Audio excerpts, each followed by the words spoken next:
is there anything new coming up as far as products? Or are we still going to have series 1, 2, 3, 4? Can we start from? So honestly, the series is going to continue. I'll not be, but I think that doesn't change it,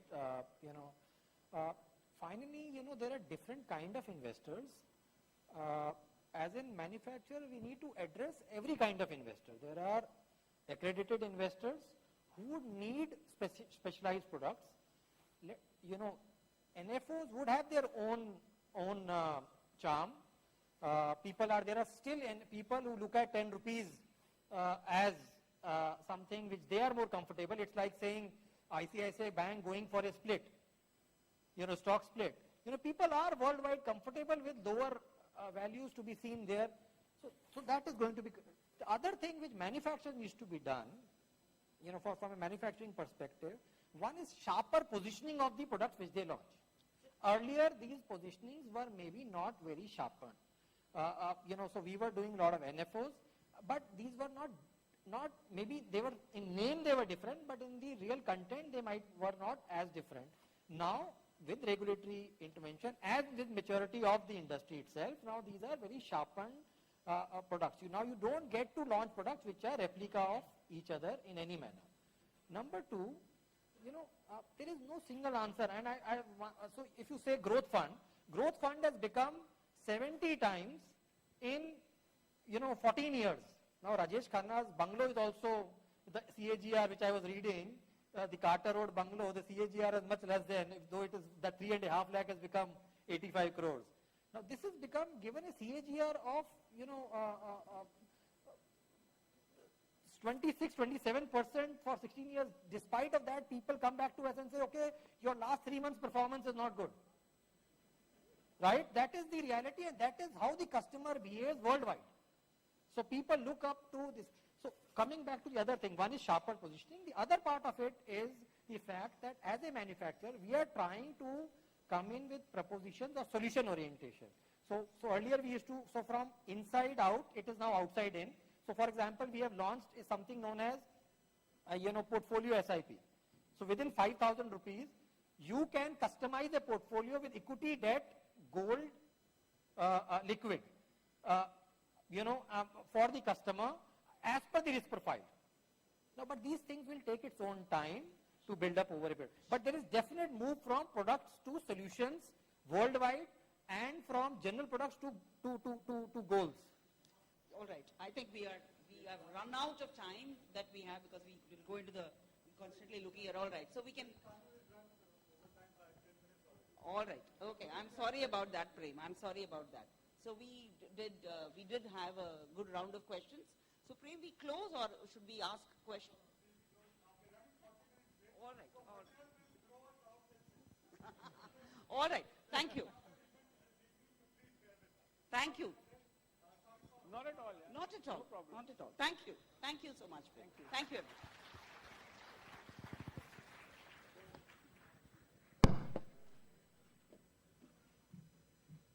Thank you, panelists, for a very powerful session.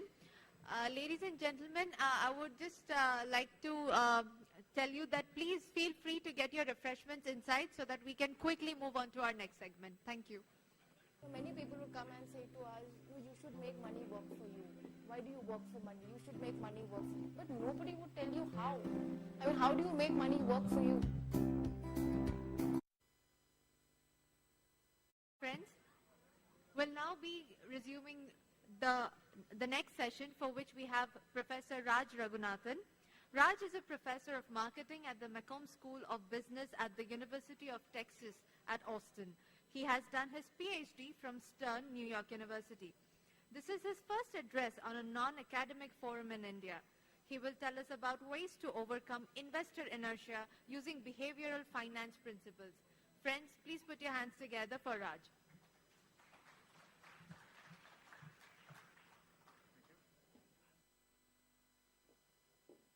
Good afternoon, everybody. How are you guys doing? Good. A little bit sleepy? Yeah? Wow. The room was so full before I came on. Yeah, I know. I'm not taking it personally. Okay, so I need to get this on, I guess, right?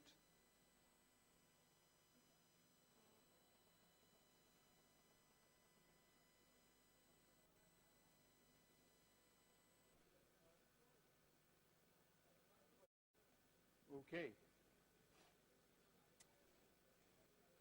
So while people are filing in, I think there's going to be a little bit of disturbance while they come in and be chit-chatting and all that. I hope that you can hear me above that. Yeah? Okay, so as Pasha mentioned, I'm a professor at the University of Texas. I'm actually in the marketing department. I'm not in finance. But nevertheless, as Monica was presenting some of the slides by Dan Ariely, he's also in marketing, by the way. You know, the boundaries between different fields are kind of merging. And there is a field called decision theory that really cuts across many different fields. And what I want to present to you today is actually a set of principles that can be applicable across a variety of fields. Okay? So I have a confession to make. I am actually not very knowledgeable, nor am I very interested in mutual funds. Okay? And also I have a second confession to make, which is that even though I'm in the business school, at the McComb School of Business, I'm in the marketing department, the class that I teach is actually more of a basic human nature kind of class. It's on happiness, of all things. Okay, it's more of a liberal arts kind of a class. It's on what does it take to lead a fulfilling and happy life. And this year I'm visiting the Indian School of Business in Hyderabad for the whole year. And that's the class that I'm teaching there. And if you guys are interested in my views on the topic of happiness and fulfillment, I'd really love it if you go to my website. The website is happysmarts.com, HAPPYSMARTS, happysmarts.com. Okay. That said, let me just move on to what it is that Prem wanted me to talk about, basically on overcoming investor inertia. I guess it's not, okay, so wow, okay. So that is the shot of my website. If you're interested in the topic of happiness. So let me move on to this. So like I said, I'm not an expert in mutual funds, but I was given to understand that the mutual fund business in India is actually pretty small. It's about 165, some people say 200 billion maybe, but still pretty small compared to where it could be, where the US is, which is maybe 7 trillion or 8 trillion, and where India could be as well, and India is probably headed. I've also gathered from a lot of the talks that the mutual fund industry is actually a good thing to have happened to India, because the alternative, which is the disorganized part of the business of just mom and pop establishments, are actually much less reliable and much more risky than these 44, 50 companies are. So I'm very happy to talk about some of the principles that could be applied potentially to increase the market share of these mutual funds.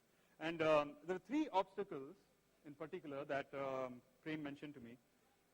And one of them is negative attitudes towards mutual funds. And there's a variety of reasons for why there's a negative attitude towards mutual funds. One of them being that the returns haven't been stable. There's been a lot of volatility. There's been a bunch of years in which the returns have actually been negative, even though overall, over 20 years, it's actually shown a significant positive growth.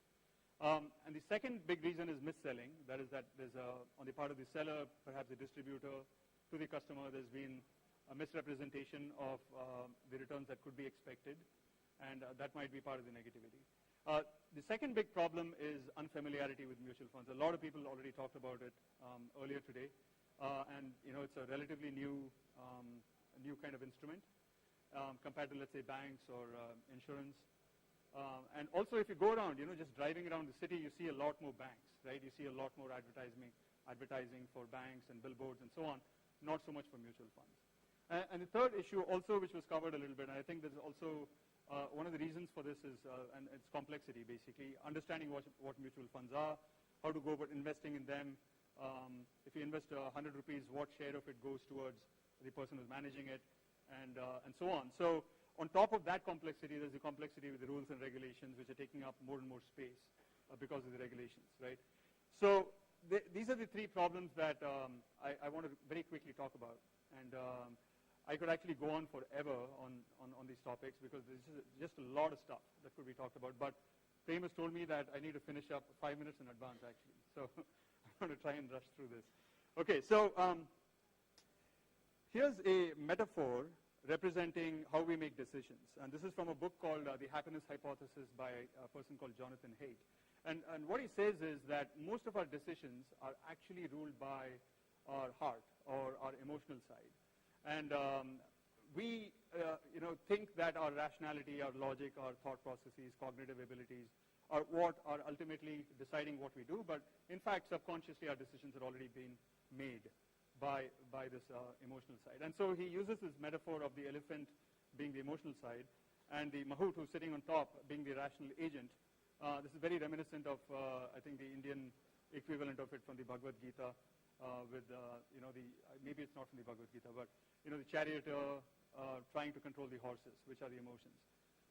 And so the elephant is far more powerful than the mahout is, and oftentimes the mahout thinks that he's controlling the elephant when the elephant wants to do whatever it wants to do, right?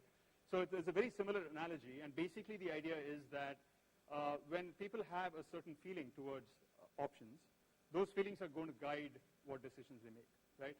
And in this context, the relevance is that if a lot of consumers have negative attitudes towards mutual funds, then it's going to be very difficult to override it through rational arguments.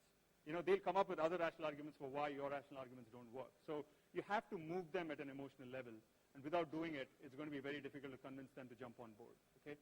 So I've done some research on this myself, okay? So there's two aspects to this, basically. One aspect is, in fact, a lot of our decisions are controlled by our emotions, okay? That's a fact, okay?